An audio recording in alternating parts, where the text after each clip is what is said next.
اللہ تبارک و تعالیٰ کا کرم اور احسان ہے جس خالق کائنات نے اپنے معجز کلام کو پڑھنے کا شرف بخشا۔ درود و سلام ختم الرسل حبیب کبریا محمد مصطفیٰ صلی اللہ علیہ وآلہ وسلم کی ذات والا صفات پر۔ ماہ سیام کی آمد ہے اور یہ وہ مقدس بابرکت مہینہ آ رہا ہے جس کے بارے میں خود خالق کائنات ارشاد فرماتا ہے کہ یا ایھا الذین آمنوا، اے ایمان والو، کتب علیکم الصیام، آپ پر روزے فرض کر دیے گئے، کما کتب علی الذین من قبلکم، جس طرح ان لوگوں پہ فرض کیے گئے تھے جو تم سے پہلے گزرے، لعلکم تتقون، تاکہ تم پرہیزگار بن جاؤ۔ روزے کا مقصد بندہ مومن کی پرہیزگاری ہے۔ متقین پرہیزگار لوگ، پرہیزگاری کا مطلب یہ ہوتا ہے اللہ تعالیٰ سے ڈرتے رہنا، اور جو بندہ مومن اللہ سے ڈرتا ہے، اللہ فرماتا ہے اس کے اندر میں کچھ صفات پیدا کر دیتا ہوں۔ ایک صفت اس کے اندر یہ پیدا کرتا ہوں، امر فارق، حق و باطل میں وہ تمیز کر سکتا ہے، سچ اور جھوٹ کو جانتا ہے، ظلم اور عدل کو بخوبی سمجھتا ہے، اور اسے میں فراست دیتا ہوں، اسے ذہانت دیتا ہوں، اسے دانائی اور حکمت جیسی دولت عطا کرتا ہوں۔ وہ ایسی دانائی جس کے بارے میں میرے اور آپ کے کریم نبی علیہ السلام نے فرمایا اتقوا من فراست المومن، مومن کی دانائی اور اس کی فراست سے بچو، فإنہ ینظر بنور اللہ، وہ اللہ کے دیے ہوئے نور کے ساتھ دیکھتا ہے، اور جو بندہ مومن اللہ کے نور کے ساتھ دیکھے پھر اس کی نگاہ برق نہیں مگر برق سے کم نہیں۔ اور دوسری صفت اللہ فرماتا ہے میں اسے کیا دیتا ہوں، اس کے جرموں کو، اس کے گناہوں کو، اس کے سیئات کو ڈھانپ دیتا ہوں، ان پہ پردہ رکھ دیتا ہوں۔ لوگوں کے ذہنوں سے، دلوں سے، سوچوں سے یہ خیال ہی اٹھ جاتا ہے کہ یہ بندہ ایسا تھا، یہ اس کے کارنامے تھے۔ اللہ فرماتا ہے میں اس کے گناہوں کو ایسے ڈھانپتا ہوں کسی اس کے گناہوں کے بارے میں خیال ہی نہیں رہتا، تصور ہی نہیں رہتا۔ تیسرا انعام اس کو یہ بخشتا ہوں کہ جو گناہ اس نے کیے، ایک تو ڈھانپا ہے، دوسرا یہ کام کرتا ہوں گناہوں کو مٹا دیتا ہوں، بخش دیتا ہوں۔ کتنا بڑا کرم ہوا متقی کے لیے۔ اور اللہ نے فرمایا حدیث قدسی، حضور علیہ الصلوۃ والسلام کا فرمان ہے الصوم لی وانا اجزی بہ، روزہ میرے لیے ہے، اس کی جزا میں دوں گا۔ نماز کس کی ہے؟ اللہ کی۔ زکوٰۃ اللہ کی، حج اللہ کا، صدقہ خیرات اللہ کے، سب کا بدلہ اللہ دیتا ہے، بدلہ وہی دیتا ہے، لیکن ادھر یہ نہیں فرمایا کہ یہ میرے لیے، جزا میں ہوں، جزا میں دوں گا۔ بیت اللہ، کعبۃ اللہ، کیوں فرمایا؟ مساجد ساری اس کی، کہیں نہیں فرمایا کہ مسجدیں میری ہیں، یہ مسجد بہت بڑی ہے، فیصل مسجد بہت بڑی ہے، یہ میری ہے، نہیں۔ کعبۃ اللہ، کعبہ اللہ کا گھر، اسے بیت اللہ قرار دیا، پتہ چلا اس کو اللہ سے نسبت ہے، اس کا اللہ سے تعلق ہے، تب اللہ نے اس کو اپنی طرف منسوب کیا۔ روزہ اس لیے یہ ایسی عبادت ہے، اس میں اخلاص بھی ہے، اس میں امانت بھی ہے۔ روزے کے اندر اخلاص بھی ہے اور امانت بھی ہے۔ اخلاص کیسے؟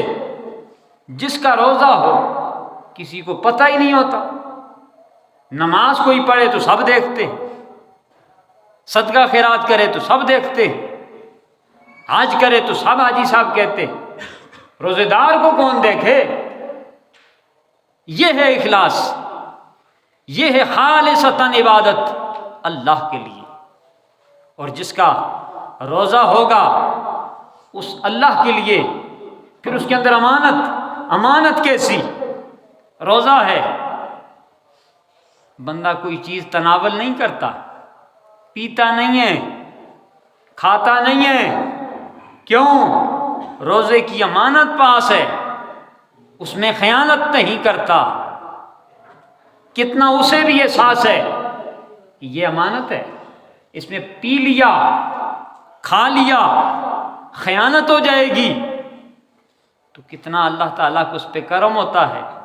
نہ کھا، حالانکہ اللہ وہ ذات ہے جو بندے کے کھانے نہ کھانے، پینے نہ پینے کی اسے کوئی حاجت نہیں، لیکن اللہ فرماتا ہے جب بندہ مومن میری خاطر کچھ وقت کے لیے کھانے پینے سے رک جاتا ہے تو اس وقت اس کا جو رک جانا ہے اس کو مجھ سے اتنی نسبت ہو جاتی ہے، میں اتنا خوش ہو جاتا ہوں اس کے اس عمل سے کہ اس نے میری صفت کو اپنا لیا۔ ایک وقت کے لیے الامساک عن الشیء، وہ کسی شے کے کھانے سے پینے سے رک گیا تو اسے مجھ سے نسبت حاصل ہو گئی۔ ایک بندہ نصرانی کہنے لگا العلم، امام زین العابدین سے، العلم علمان و علم الابدان و علم الادیان، علم کی تو دو قسمیں ہیں، علم ابدان ہے، علم ادیان ہے۔ قرآن میں مجھے طب نظر نہیں آئی، آپ نے فرمایا تو بات کرتا ہے قرآن کی، پارے کی، سورت کی، رکوع کی، میں تجھ کو آیت کا ایک حصہ بتا دوں کہ اس میں طب کیسی ہے۔ تو قرآن کی طب کی بات کرتا ہے، کلو واشربو ولا تسرفو، کھاؤ پیو حد سے نہ بڑھو۔ اس نے کہا آپ نے تو جالینوس کو بھی پیچھے چھوڑ دیا، آپ نے تو طب بیان کر دی ہے، آپ کی قرآن نے تو کمال بیان کر دیا ہے۔ آپ نے فرمایا قرآن کہتا ہے جب تک طلب نہ ہو نہ کھاؤ، طلب باقی ہو تو چھوڑ دو، یہ تو قرآن کہتا ہے۔ فرمایا قرآن میں تو آ گئی بات، آپ کے نبی نے بھی کوئی فرمایا ہے؟ انہوں نے بھی طب بیان کی ہے؟ فرمایا میرے نانا جی کی بات کرتے ہو، آپ فرماتے ہیں ایک فرمان آپ کا یہ ہے ما اکلنا لا نشبہ، ہم تو اس وقت تک کھاتے ہی نہیں ہیں جب تک بھوک نہ ستائے، اور دوسرا آپ نے فرمایا بھرے ہوئے برتنوں میں سے اتنا کوئی برتن برا نہیں جتنا وہ برتن برا ہے جسے پیٹ کہتے ہیں، جسے معدہ کہتے ہیں۔ اگر یہ بھرا ہوا ہو تو سارے برتنوں سے برا برتن تو یہ ہے۔ فرمایا آپ نے ساری طب بیان کر دی ہے، آپ کے نانا جی اور قرآن نے تو باقی کسی طبیب کے لیے کچھ چھوڑا ہی نہیں۔ اس لیے روزے کا فلسفہ ہے، روزے کا فلسفہ یہ ہے کہ رک جانا، باز رہنا، کس سے؟ حرام سے۔ اب بندے یہ حرام کا مفہوم بہت وسیع ہے، ہر فعل بد سے رک جانے کا نام روزہ ہے۔ اللہ سے دعا کرتا ہوں اللہ پاک مجھے اور آپ سب کو کما حق ہو روزہ رکھنے کی توفیق عطا فرمائے، اور ماہ صیام کی آمد ہے، جتنا ہو سکے ماہ رمضان میں عبادت کی طرف مائل رہنا، قرآن کی طرف راغب رہنا، جتنا ہو سکے صدقات خیرات زکوٰۃ ماہ صیام میں کرنا، اور کوئی دن خالی نہ جائے کسی بندہ مومن کا کہ جس دن وہ بانٹے نہ، اور بانٹتے رہنا، اللہ کی بارگاہ سے شرف پاتے رہنا، اللہ کی بارگاہ سے بہت سی برکات انوار و تجلیات نصیب ہوں گی، اور زیادہ وقت آپ کا اللہ کی یاد میں گزرے۔ دنیاوی امور سے اپنے آپ کو بچانا اور اللہ کی طرف دل و جان سے قائل اور مائل رہنا، یہ سوچ رکھتے ہوئے کہ اللہ نہ کرے بندہ بیمار ہو جائے، پھر بھی نظام زندگی چلتا ہے کہ نہیں چلتا؟ چلتا ہے۔ 10 دن، مہینہ مہینہ، 2 مہینے لوگ بیمار رہتے ہیں، نظام زندگی پھر بھی چلتا ہے۔ تو کیوں نہ ہو 30 دن ہیں، اس مالک سے بندہ دل لگا لے، تعلق جوڑ دے، تو پھر یہ زندگی بھی بن جائے گی، وہ زندگی بھی بن جائے گی۔ اللہ سے دعا ہے اللہ عمل کی توفیق عطا فرمائے اور کثرت سے درود و سلام پڑھنے کی توفیق بخشے۔